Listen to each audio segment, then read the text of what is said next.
Have you ever felt the urge to simply disappear?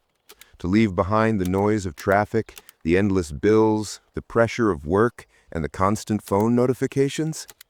Imagine a place where the only sound is the wind in the trees and the beating of your own heart. It sounds like paradise, doesn't it? If you, like me, feel that real life is far away from the cities and want to follow more stories about freedom and nature, take a moment now to subscribe to the channel. By subscribing, you guarantee your place on this journey in search of peace and simplicity. But be careful what you wish for.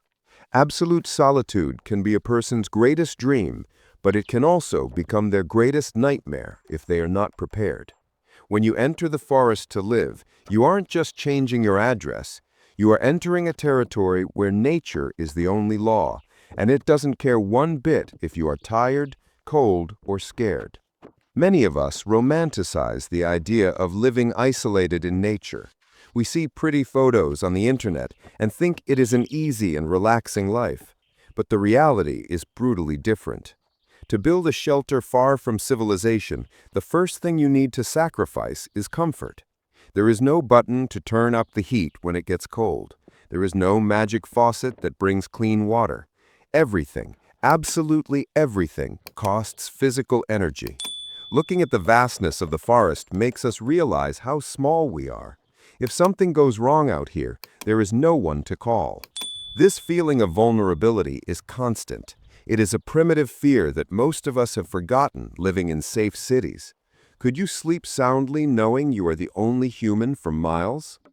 The process of transforming raw nature into a home is an ancient battle. Since the beginning of time, humans have fought against the elements to create a safe space. When we watch someone dedicating their life to building with their own hands, we are seeing something that is in our DNA. It is the need for protection. But unlike our ancestors, today we do this by choice. Why would someone choose the hardest path? Maybe the answer lies in the satisfaction of knowing that every piece of your house was earned with sweat. It wasn't bought with money, it was paid for with effort. Have you ever felt the pride of making something complex from scratch? Imagine multiplying that feeling by the size of an entire house.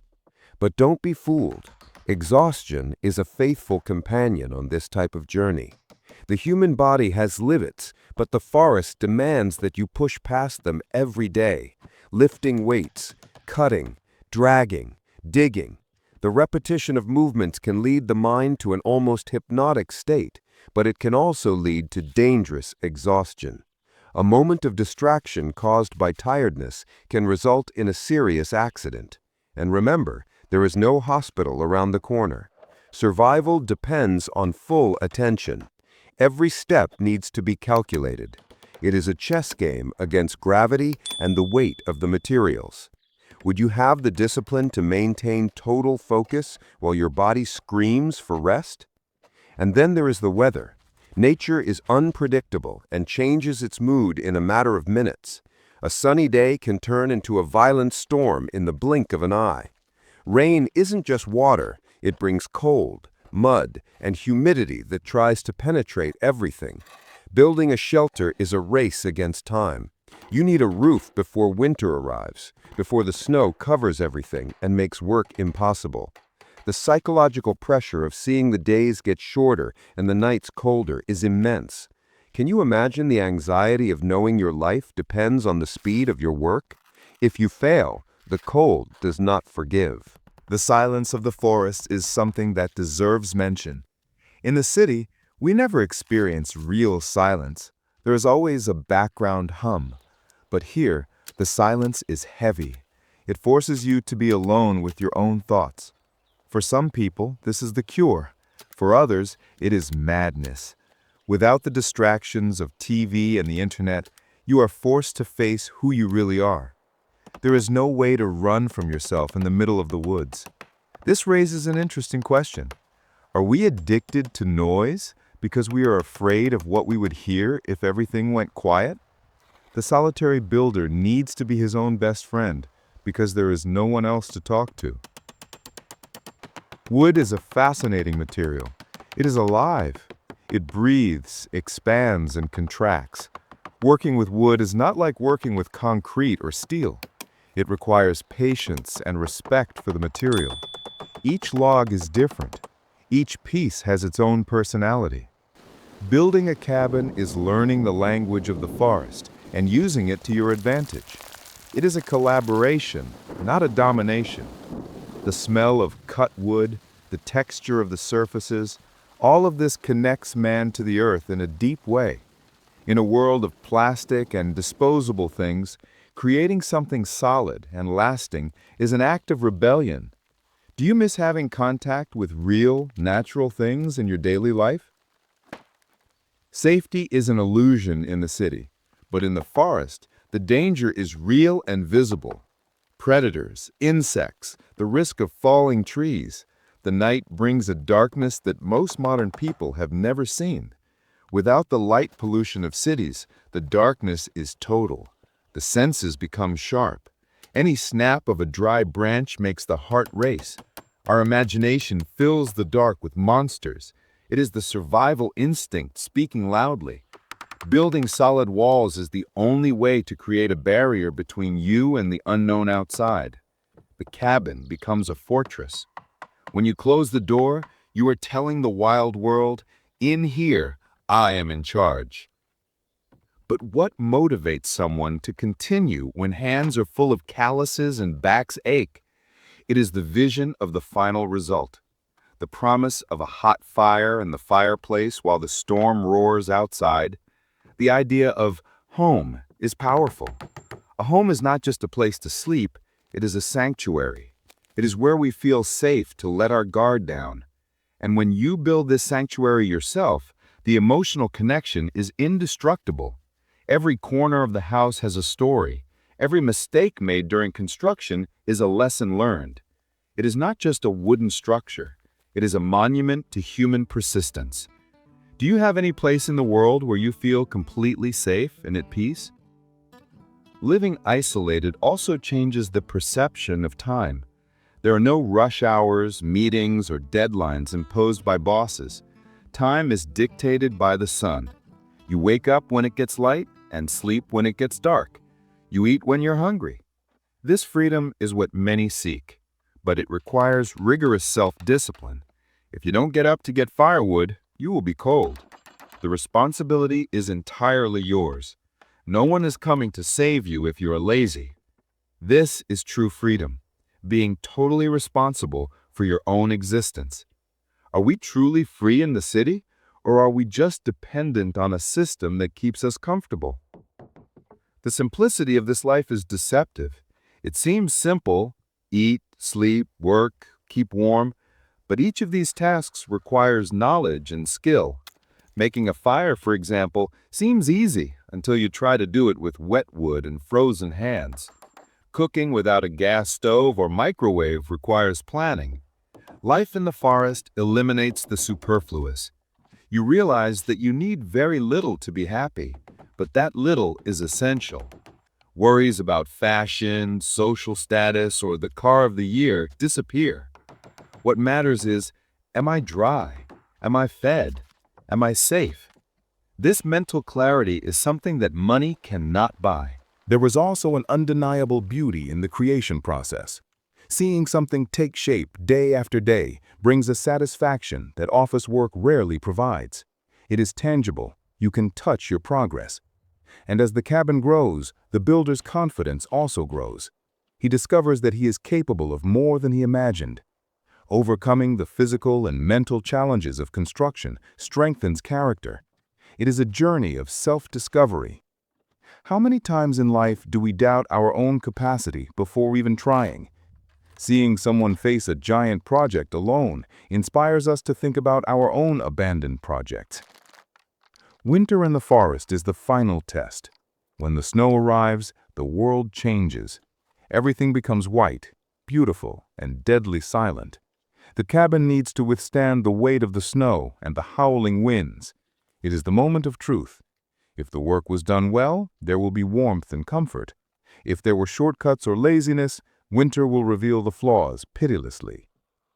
Being inside a warm cabin, looking out the window at a frozen world, is the supreme reward. It is proof that humans can adapt and thrive in any environment, provided they have the will and wisdom. Do you prefer guaranteed comfort or the thrill of uncertain conquest? This search for a simpler life, more connected with nature, is growing all over the world. People are tired of screens, of noise, of rushing. Seeing someone building a life from scratch touches a deep desire to escape. Even if most of us will never actually do this, watching this journey gives us a sense of peace. It is like a mental escape.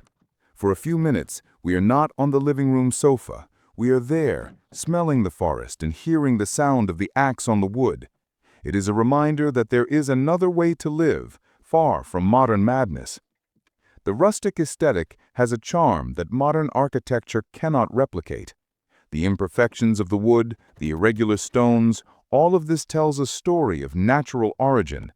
Nothing is perfectly straight, nothing is artificially smooth. It is perfectly imperfect, just like us. Living in an environment made of natural materials can have a calming effect on the nervous system. We are biologically programmed to be in nature, not in concrete boxes. Maybe that feeling of well-being we feel when seeing a log cabin is just our biology recognizing its natural habitat. But we cannot ignore loneliness. Human beings are social animals. We were made to live in tribes. Choosing isolation goes against our evolutionary nature. That is why it is so difficult. The lack of human contact, of a touch, of a friendly voice, can be devastating in the long run. The hermit needs to find company in other things, in the fire, in the animals, in the trees, in books. It is a life of deep introspection. Could you go months without seeing another human face, or would the need for connection speak louder? The cabin, in the end, is more than a shelter. It is a symbol of independence. It is the physical proof that a person can take care of themselves. In a world where we are increasingly dependent on large corporations to eat, drink, and have fun, this act of self-sufficiency is powerful. It questions us. How much of our life is really under our control? The builder in the forest might not have high-speed internet, but he has total control over his day and his destiny. And maybe that is the most valuable wealth there is. As the project advances, the surrounding forest stops being a threat and becomes the backyard. Fear turns into respect. You learn where the sun hits in the morning, where animals pass, which trees protect from the wind. You become part of the ecosystem, not just a visitor. This harmony is rare. Most of us live despite nature, fighting against it with air conditioning and heaters. Living with nature requires humility. You learn that you are not the owner of the world, just a guest. This change in perspective can transform the way we see life. And when night falls and the fire is lit, illuminating the raw wood walls, the feeling is one of gratitude. Gratitude for the heat, for the safety, for the silence. The difficulties of the day are forgotten, and what remains is peace. A peace that is hard to find in the middle of urban chaos. Maybe true happiness is not in having more things, but in needing less. In finding joy in the warmth of a bonfire, or the taste of a simple meal after a day of hard work. The question that remains in our mind is, what are we chasing? We work so hard to buy things that we often don't even use, to impress people who don't matter. Meanwhile, in the forest, life is reduced to the essentials: survival, shelter, warmth. And ironically, in this fight for survival, one can find more life than in the monotonous safety of modern routine. The man who builds his cabin is not running away from life, he is going to meet it in its rawest and most honest form.